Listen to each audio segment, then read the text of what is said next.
Hello friends, नमस्कार। ये मेरा 2026 का पहला वीडियो रिकॉर्ड हो रहा है। तो first of all wish you all a very happy new year, मेरे सब्सक्राइबर्स को भी और जो मेरे व्यूअर्स हैं उनको भी। तो देखिए, आज का टॉपिक एक बहुत इंपॉर्टेंट टॉपिक है। अक्सर आप लोग को म्यूचुअल फंड्स के बारे में बताया जाता है कि भाई इसका एक फायदा ये है कि कंपाउंडिंग होती है, इस बहाने आप इक्विटी के थ्रू वेल्थ जनरेट कर सकते हैं।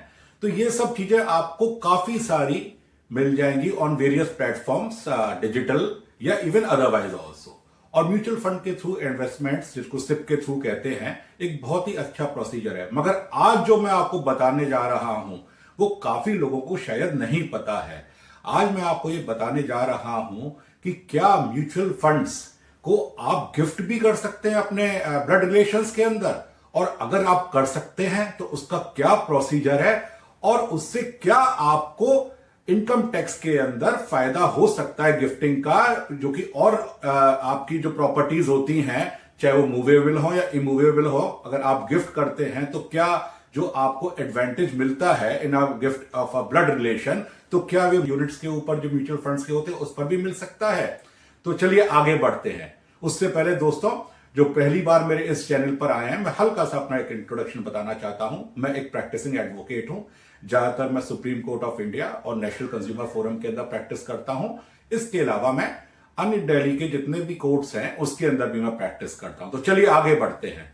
तो देखिए दोस्तों, म्यूचुअल फंड्स आपको पता ही होगा कि दो तरीके से आप होल्ड कर सकते हैं। एक तो डीमैट फॉर्म के अंदर, और दूसरा आप जो कि आप नॉन डीमैट फॉर्म कहते हैं उस तरीके से कर सकते हैं, जिसको जनरली लोग बात समझते हैं कि फिजिकल फॉर्म के अंदर करे गए हैं, जबकि उसका जो करेक्ट वर्ड है वो है स्टेटमेंट ऑफ अकाउंट्स। तो ये जो है म्यूचुअल फंड्स, क्योंकि इस समय काफी लोग बाग इसमें इन्वेस्ट कर रहे हैं, क्योंकि उनके समझ में आ चुका है कि इससे आगे क्या फायदे हैं। आज हम जो डिस्कस करने जा रहे हैं वो करने जा रहे हैं मेनली जो लोग नॉन डीमैट फॉर्म के अंदर म्यूचुअल फंड्स के यूनिट्स होल्ड करते हैं। तो देखिए, अभी recently in the year 2024 and also in the year 2025 अब ये अपॉर्चुनिटी प्रोवाइड करी गई है कि जो फिजिकल फॉर्म है या नॉन डीमैट फॉर्म के अंदर जो यूनिट्स आप होल्ड करते हैं उसको भी आप आसानी से अब ट्रांसफर कर सकते हैं।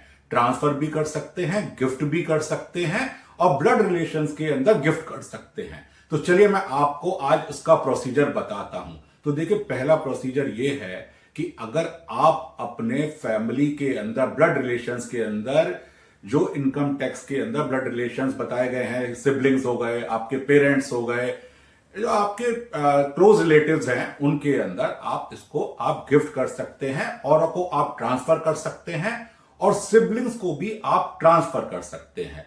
तो इसके मैं आपको आगे बताता हूं कि किस तरीके से फेज 1 के अंदर क्या क्या आता है। फेज 1 के अंदर जो पास हुआ था वो ये हुआ था कि अगर कोई जॉइंट होल्डर है और मान लिए उसके अंदर सपोज करिए कि सर्वाइविंग जो यूनिट होल्डर है, जॉइंट होल्डर की मान लिए फर्स्ट की जो है या सेकंड की, जिसकी भी सपोज डिमाइज हो गई, तो ऐसी परिस्थिति के अंदर आप इसमें एक नया जॉइंट होल्डर भी होल्ड कर सकते हैं। वो मैं प्रोसीजर अभी आपको बता दूंगा। दूसरा प्रोसीजर क्या है कि भाई अगर कोई नॉमिनी है उसके पास में आ गए after the demise of the unit holder, तो ऐसी परिस्थिति के अंदर भी वो आगे लीगल हेयर्स को भी ट्रांसफर कर सकता है। और फेज 2 के अंदर मेजर जो हम आज डिस्कस करने जा रहे हैं, जो एक मेन रीजन है आज आप लोगों को इसके बारे में बताने का, कि जिससे कि अगर जरूरत पड़े तो आप लोग एलटीसीजी बचा सकें फॉर अ पर्टिकुलर टाइम, अगर आप गिफ्ट करना चाहते हैं अपनी फैमिली में। तो देखिए, ट्रांसफर ऑफ सिबलिंग्स है, और आप गिफ्ट कर सकते हैं यूनिट्स, क्या कहते हैं, फैमिली के अंदर भी, और otherwise also after taking some permissions. और ट्रांसफर आप थर्ड पार्टी को भी कर सकते हैं, और जॉइंट होल्डर के नाम एडिशन और डिलीशन भी कर सकते हैं। अब इसका प्रोसीजर क्या है वहां मैं आपको बताता हूं। प्रोसीजर सबके अंदर करीब करीब सेम है।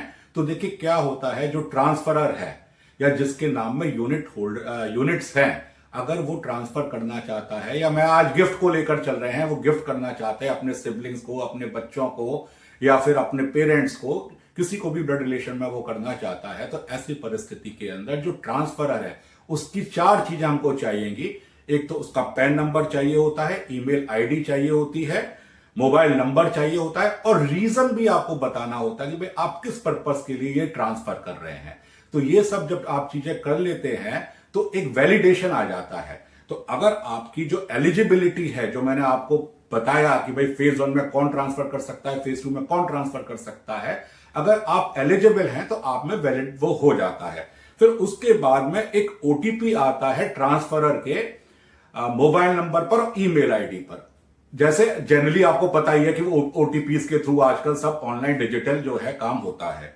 इसको होने के बाद में जब ये आ जाता है तो आपको अपना फोलियो नंबर और म्यूचुअल फंड जिससे आप यूनिट्स ट्रांसफर करना चाहते हैं ट्रांसफरर को या गिफ्ट करना चाहते हैं, उसका आपको जो है वो चूज करना पड़ेगा। पहले तो यूनिट्स चूज करने पड़ेंगे और फिर उसके बाद में उसके डिटेल्स डालने पड़ेंगे ट्रांसफरी के या जिसको आप गिफ्ट कर रहे हैं उसके। उसमें भी आपको क्या चाहिएगा, पैन नंबर चाहिएगा, उसका फोलियो नंबर चाहिएगा। देखिए याद रखिएगा, म्यूचुअल फंड सेम एएमसी के होने चाहिए। वो भी मैं आपको बताता हूं आगे किस तरीके से, वरना अगर आप पर नहीं है वो म्यूचुअल फंड, अगर मान लीजिए जो आप जिसको गिफ्ट करना चाह रहे हैं, तो वो ऐसी परिस्थिति के अंदर उसके अंदर एक zero account, zero balance account भी खुल जाता है। उसी म्यूचुअल फंड की एएमसी के अंदर वो अकाउंट खुलवा सकता है। फिर आपको ईमेल आईडी उसका चाहिएगा और मोबाइल नंबर चाहिएगा। फोलियो नंबर अगर एग्जिस्टिंग है उसका पास में सेम एएमसी का म्यूचुअल फंड तो कोई दिक्कत ही नहीं है, वरना जैसा मैंने आपको बताया कि वो इवन जीरो बैलेंस का उसी एएमसी के अंदर, मान लिए सपोज करिए आईसीआईसीआई प्रूडेंशियल एएमसी है या एचडीएफसी की एएमसी इक्विटी फंड की, तो उसके अंदर वो एक अपना अकाउंट खुलवा सकता है। इसके बाद में आप उसको ट्रांसफर कर देते हैं और वो अगर ट्रांसफर आपका वेरीफाई हो जाता है तो ऐसी परिस्थिति के अंदर वो यूनिट्स जो है उसको ट्रांसफर हो जाते हैं या गिफ्ट हो जाते हैं, एज इज द केस। अब देखिए दो चीजें आपको समझनी पड़ेंगी कि वो ये है कि यहां पर आप सिबलिंग्स को ट्रांसफर भी कर सकते हैं और सिबलिंग्स को आप गिफ्ट भी कर सकते हैं। अब दोनों चीजों में फर्क है। अगर ट्रांसफर करते हैं तो इट इज अज्यूम्ड कि आप उसके बदले में पैसा लेकर कर रहे हैं और ऐसी परिस्थिति के अंदर आपके पास में जब आपने खरीदे थे तब और आप जिस दिन उसको ट्रांसफर कर रहे हैं उसके हिसाब से उस पर एलटीसीजी लगेगा। बट अगर आप गिफ्ट कर रहे हैं अपने चिल्ड्रन को या सिबलिंग्स को या पेरेंट्स को ब्लड रिलेशंस के अंदर, तो ऐसी परिस्थिति के अंदर एलटीसीजी आपका डेफर हो जाता है, आप पर एलटीसीजी नहीं लगेगा। और जब वो लोग उसको रिडीम करेंगे एट दैट टाइम जो आपकी या ट्रांसफरर की जो यूनिट होल्डर जो इनिशियल है जिसने गिफ्ट करे हैं उसकी जो परचेज वैल्यू थी उस समय की और अब जब वो बेच रहे हैं तो उसके डिफरेंस के हिसाब से एलटीसीजी लगेगा। और ये मेरे को उम्मीद है कि ज्यादातर लोगों को पता होगा। तो ऐसी परिस्थिति के अंदर आप देखिए उस एलटीसीजी को फिलहाल के लिए आप डेफर कर सकते हैं, बचा सकते हैं। और दूसरा फायदा यह है कि बिना बात को आपको ना चाहते हुए भी बहुत सी बार लोगों को ना पता होने के कारण वो रिडीम कर लेते हैं तो वो नुकसान हो जाता है, तो आपको रिडीम करने की जरूरत नहीं पड़ेगी। अब ये देखिए कि ये किस प्लेटफॉर्म के थ्रू हो सकते हैं। तो देखिए ये डिजिटल प्लेटफॉर्म के थ्रू ही हो सकते हैं।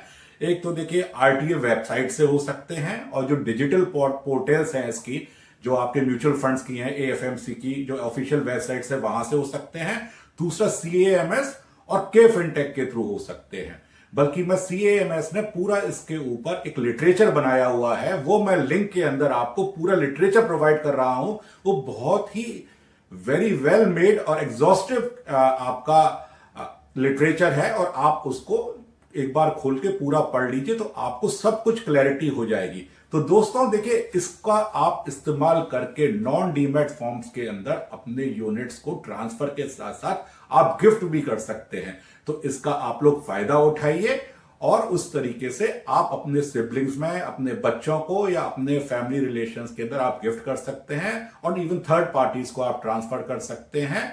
मैंने ये आपको बताया नॉन डीमैट फॉर्म के लिए। डीमैट फॉर्म के ऊपर मैं एक अलग से वीडियो बना दूंगा।